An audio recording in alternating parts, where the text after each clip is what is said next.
नमस्कार। कल भाजपा की केंद्र सरकार ने सीए लागू करने का नोटिफिकेशन जारी किया है। 10 साल देश में राज करने के बाद एन चुनाव के पहले इन लोगों को सीए की बात करनी पड़ रही है। अगर 10 साल में कुछ अच्छा काम कर लेते तो शायद आज सीए की जगह अपने कामों पे वोट मांग रहे होते। आज देश के सामने सबसे बड़ी समस्या महंगाई और बेरोजगारी की है।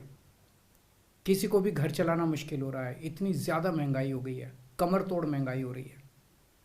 उधर हमारे युवा दर दर की ठोकरें खा रहे हैं रोजगार के लिए, उनके ऊपर डंडे लाठियां बरसाई जा रही हैं। ऐसे में सरकार बेरोजगारी और महंगाई का समाधान ढूंढने की बजाय सीए की बात कर रही है, तो ये बड़े दुख की बात है। ये सीए आखिर है क्या? बीजेपी की केंद्र सरकार का कहना है कि 3 देश, बांग्लादेश, पाकिस्तान और अफगानिस्तान, इन 3 देशों के अल्पसंख्यक जो हैं वो अगर भारत की नागरिकता लेना चाहें तो उन्हें भारत की नागरिकता दे दी जाएगी। इसका मतलब बड़ी संख्या में यहाँ से अल्पसंख्यकों को हमारे देश में लाया जाएगा, उनको रोजगार दिए जाएंगे, उनके लिए घर बनाए जाएंगे, उनको यहाँ बसाया जाएगा। अजीब बात है ना। बीजेपी की केंद्र सरकार से हमारे बच्चों को रोजगार दिए नहीं जा रहे, पाकिस्तान से लोगों को लाके उनके बच्चों को रोजगार देना चाहते हैं। हमारे लोगों के पास तो घर नहीं है, भारत के तो ढेरों लोग बेघर हैं, लेकिन बीजेपी वाले पाकिस्तान से लोगों को लाके उन्हें भारत में बसाना चाहते हैं, उनको घर देना चाहते हैं। हमारे रोजगार उनके बच्चों को देना चाहते हैं, हमारे हक के घर उनमें पाकिस्तानियों को बसाना चाहते हैं। भारत सरकार का जो सरकारी पैसा हमारे परिवार और देश के विकास पे खर्च होना चाहिए, वो पैसा पाकिस्तानियों को भारत में बसाने पे खर्च किया जाएगा। इन 3 देशों में लगभग 2.5 से 3 करोड़ अल्पसंख्यक हैं। ये तीनों बहुत गरीब देश हैं। जैसे ही भारत के दरवाजे खुलेंगे, इन 3 देशों से भारी भीड़ हमारे भारत में आ जाएगी। अगर इन 2.5-3 करोड़ में से 1.5 करोड़ लोग भी भारत आ गए तो कौन देगा इनको रोजगार? कहां बसाओगे इनको? बीजेपी वाले अपने घर में बसाएंगे क्या इनको? इनके अपने घर में रखेंगे क्या इनको? बीजेपी वाले देंगे क्या इनको रोजगार? कौन देगा इनको रोजगार? तो प्रश्न उठता है कि बीजेपी ऐसा क्यों कर रही है। कई लोगों से मैंने बात की, कुछ लोगों का कहना है कि ये पूरा का पूरा खेल वोट बैंक बनाने की गंदी राजनीति है। इन तीनों देशों से 1.5-2 करोड़ लोगों को अगर भारत ले आया गया और उनको चुन चुन के इस तरह से देश के अलग अलग भागों में बसाया गया, जिससे जहां जहां बीजेपी के वोट कम हैं वहां झुग्गियां डाल के अगर इन लोगों को वहां बसाया गया तो वहां बीजेपी का एक पक्का वोट बैंक तैयार हो जाएगा, बीजेपी के वोट बढ़ जाएंगे। और आने वाले इस चुनाव में तो नहीं, आने वाले भविष्य के चुनाव में बीजेपी को इससे बहुत बड़ा चुनावी फायदा मिल सकता है, ऐसा कुछ लोगों का कहना है। मुझे नहीं पता ये सच है कि गलत, लेकिन सबसे बड़ा प्रश्न है कि बीजेपी ये क्यों कर रही है। एक तरफ बीजेपी की हरियाणा सरकार हरियाणा के बच्चों को रोजगार देने में असमर्थ है। रोजगार के लिए हरियाणा सरकार अपने बच्चों को इजराइल भेज रही है।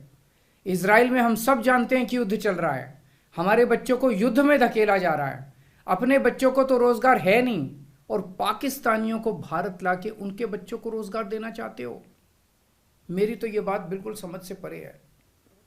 बीजेपी वाले पूरी दुनिया से बिल्कुल उल्टा चल रहे हैं। पूरी दुनिया में कोई भी देश अपने पड़ोसी देशों के गरीबों को अपने घर नहीं लाना चाहता। पड़ोसी देशों के लोगों को अपने देश में आने से रोकने के लिए पूरी दुनिया में हर देश तरह तरह के कानून बनाता है, बॉर्डर पे दीवारें लगाता है, बॉर्डर पे बिजली की तारें लगाई जाती हैं ताकि पड़ोसी देश का कोई भी व्यक्ति हमारे देश के अंदर ना आ सके। बीजेपी शायद अकेली पार्टी है पूरी दुनिया की जो पड़ोसी देश के गरीब लोगों को अपने देश में घुसाने के लिए दरवाजे खोल रही है, बिल्कुल उल्टा कर रही है। एक और बात है सोचने की, पिछले 10 सालों में 11 लाख से ज्यादा भारत के बड़े बड़े अमीर उद्योगपति और व्यापारी भारत छोड़ के चले गए। ये लोग भारत में फैक्ट्री चलाया करते थे, इंडस्ट्री चलाया करते थे, बड़े बड़े व्यापार किया करते थे, लाखों लोगों को नौकरी देते थे, रोजगार देते थे। ये बीजेपी की गलत नीतियों और उनके अत्याचार से तंग आके भारत छोड़ के चले गए। अगर बीजेपी को लाना ही है तो इन लोगों को वापस भारत लेके आओ ना, जो भारत छोड़ के चले गए। ये भारत आएंगे, इनके पास पैसा है, भारत में इन्वेस्ट करेंगे, नई नई फैक्ट्रियां खोलेंगे, नए नए व्यापार खोलेंगे, अपने बच्चों को रोजगार मिलेगा। ये क्या बदतमीजी है कि बांग्लादेश के, पाकिस्तान के और अफगानिस्तान के लोगों को हमारे देश में लाके बसाएंगे और उनको हमारे बच्चों के हक के रोजगार उनको देंगे। ये लोग कह रहे हैं कि 2014 के पहले आए हुए घुसपैठियों को इन नागरिकता दी जाएगी। ऐसा नहीं है, ये तो शुरुआत है। एक बार ये सिलसिला चालू हो गया, एक बार दरवाजे खुल गए तो फिर बहुत बड़ी संख्या में पाकिस्तानी और बांग्लादेश से लोग भारत में आने लगेंगे। आज बीजेपी कह रही है 2014 के पहले आए हुए लोगों को ही नागरिकता दी जाएगी। देख लेना, अगले चुनाव में ये बीजेपी वाले इस तारीख को बढ़ा के 2024 कर देंगे कि 2024 के आए हुए पहले वाले लोगों को दी जाएगी, और फिर इसे और आगे बढ़ा देंगे। मोटी मोटी बात यह है कि पाकिस्तानियों और बांग्लादेशियों के लिए भारी संख्या में भारत आने के लिए बीजेपी सरकार ने दरवाजे खोल दिए।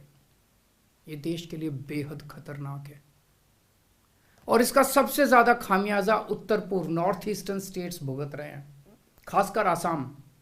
आसाम के लोगों की भाषा और संस्कृति खतरे में पड़ चुकी है, क्योंकि वहां पे बांग्लादेश से इतनी बड़ी संख्या के ऊपर इलीगल माइग्रेशन हुआ है।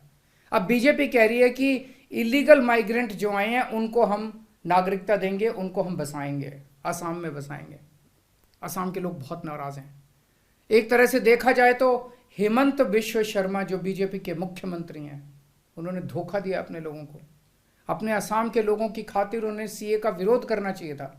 उन्हें कहना चाहिए था कि असम के लोगों की संस्कृति और भाषा दोनों खतरे में है, ये बिल्कुल बर्दाश्त नहीं किया जाएगा। तो दोस्तों, पूरे देश की मांग है कि सीए को वापस लिया जाए।